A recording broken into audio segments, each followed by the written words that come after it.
시작의 책 창세기에서 우리는 우주의 시작을 보고 우주 안에 존재하는 만물의 시작을 봅니다.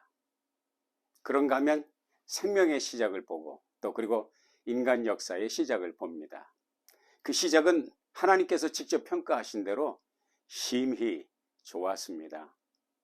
하지만 한 사람 아담을 기점으로 에덴 동산에서 시작된 찬란한 인간 역사는 안타깝게도 바로 그 한 사람의 잘못된 선택 때문에 온 인류를 회복 불가능한 타락의 늪에 빠뜨리고 급기야 하나님의 리셋 버튼 또는 딜리트 버튼이 눌러지게 되고요. 노아와 그의 가족을 제외한 모든 인간이 전대미문의 대홍수 사건으로 온 지면에서 쓸려나가는 참담한 최후를 맞게 됩니다. 이로써 하나님의 원대한 꿈은 깨어지고 그분의 탁월한 비전을 물거품이 된 듯한 느낌이 드는 것도 사실이죠. 한마디로 야심차게 시작된 하나님의 창조의 역사는 참담한 실패로 끝난다는 인상을 받습니다. 과연 하나님의 꿈과 비전이 그리고 그분의 창조의 역사가 정말 실패로 끝난 것일까요? 그렇다면 그건 진정 비극일 것입니다. 하지만 성경은 그 어디에도 또 누구에게도 그런 결론을 허락하지 않습니다. 왜냐하면 성경의 theme, 성경의 주제는 결코 비극이 아니기 때문이죠.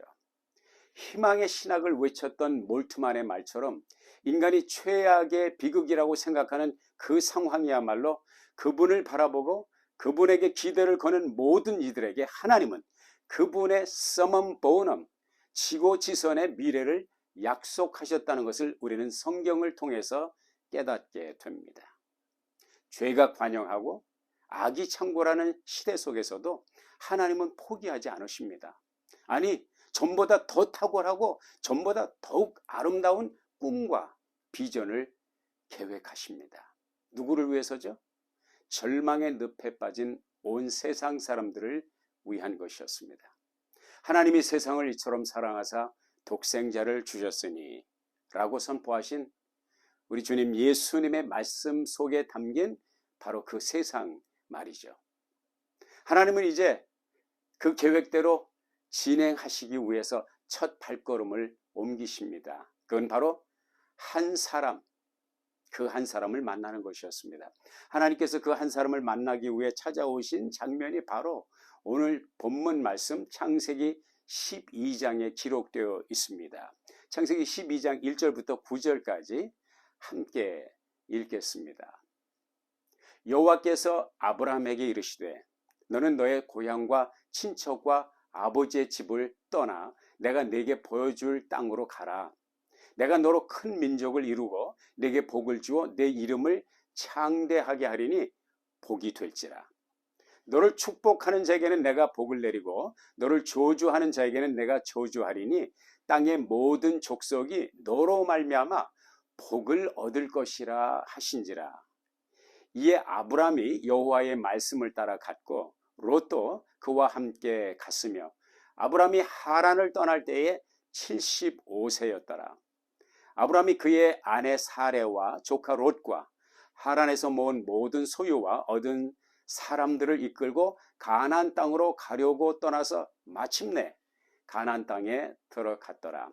아브람이 그 땅을 지나 세겜 땅 모래 상수리 나무에 이르니 그때에 가나안 사람이 그 땅에 거주하였더라. 여호와께서 아브람에게 나타나 이르시되 내가 이 땅을 네 자손에게 주리라 하신지라. 자기에게 나타나신 여호와께 그가 그곳에서 제단을 쌓고 거기서 베델 동쪽 산으로 옮겨 장막을 치니 서쪽은 베델이요 동쪽은 아이라. 그가 그곳에서 여호와께 제단을 쌓고 여호와의 이름을 부르더니 점점 남방으로 옮겨갔더라. 아멘. 창세기를 기록한 모세는요, 광활한 우주에서부터 시작해서 노아의 대홍수 사건 그리고 새로 시작된 온 인류의 족보를 보여주기 위해서 줌아웃했던 그의 카메라 앵글을 갈대아 우르라고 하는 곳에 살고 있는 한 무명의 사람 아브라함에게 초점을 맞추기 위해서 빛의 속도로 줌인을 합니다. 바로 그 카메라 앵글에 잡힌 장면은 무엇입니까? 하나님이 그 한 사람을 만나는 장면입니다. 그리고 그의 마음에, 아브라함의 마음에 한 씨앗을 심는 장면이죠. 찾아오신 하나님을 만난 사람은 바로 아브라함이었고 그의 마음에 심겨진 씨앗은 하나님의 약속의 말씀이었던 것이죠. 아브라함은 그의 말씀을 믿음으로 받았습니다. 그가 말씀을 믿음으로 받았다는 것을 어떻게 알 수 있을까요? 4절에 보면 따라갔고 라는 말씀이 있죠. 또 7절에서 제단을 쌓고 라는 말씀을 발견합니다. 뭘 따라갔다는 걸까요? 말씀을 따라갔다는 것입니다. 언제 제단을 쌓았다고요? 말씀을 받았을 때입니다. 말씀을 따라 움직일 때 성경은 그것을 믿음이라고 말합니다. 히브리서 11장의 증언입니다. 약속의 씨앗을 우리 마음에 심어주시는 그 하나님을 예배하는 것, 그것을 신앙이라고 말합니다. 하나님은 오늘도 부지런히 말씀의 씨앗, 복음의 씨앗을 심고 계십니다. 그렇지만은 그 복음을, 그 말씀을 받지 않는다면 아무 효력이 없죠.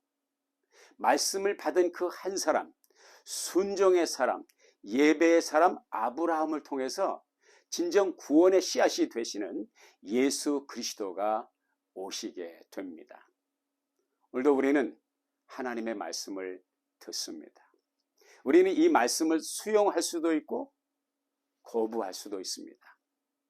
진정 두렵고 떨리는 것은 하나님은 우리의 선택을 존중하신다는 것입니다.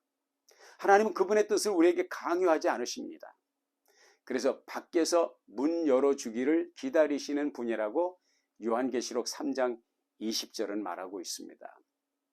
우리 이 말씀을 믿음으로 받고 이 말씀을 붙잡고 일어난다면, 그리고 그 말씀을 따라 믿음의 길을 간다면 하나님의 약속대로 위대한 소망, 치유와 회복과 새 생명과 밝은 미래는 우리를 통해 다시 시작될 것입니다. 한 사람이 변할 때 세상이 변할 수 있는 거죠. 저 개인적으로 저희 가정은 기독교 신앙의 가정입니다. 저희 부모님, 형님, 누님, 그리고 그들의 가족, 조카들이죠. 저와 저의 자녀, 우리 집안 모두가 예수 믿는, 소위 말해서 구원받은 가문이 되었습니다. 이것은 이루 말할 수 없는 큰 축복이죠. 위대한 하나님의 역사인 것이죠. 제 어머니께서 이따금 이런 말씀을 하셨습니다.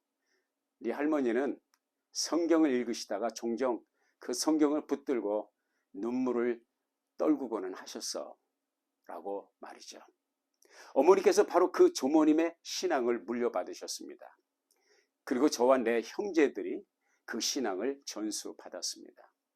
우리 가문의 변화는 바로 한 사람, 우리 조모님으로부터 시작되었습니다. 조모님의 신앙의 역사는 그분을 찾아오신 주님의 약속의 말씀을 믿음으로 받으셨을 때에 시작된 것이었죠. 하나님의 부르심의 역사, 그분의 소명, 그분의 찾아오심은 모든 것의 출발점이죠.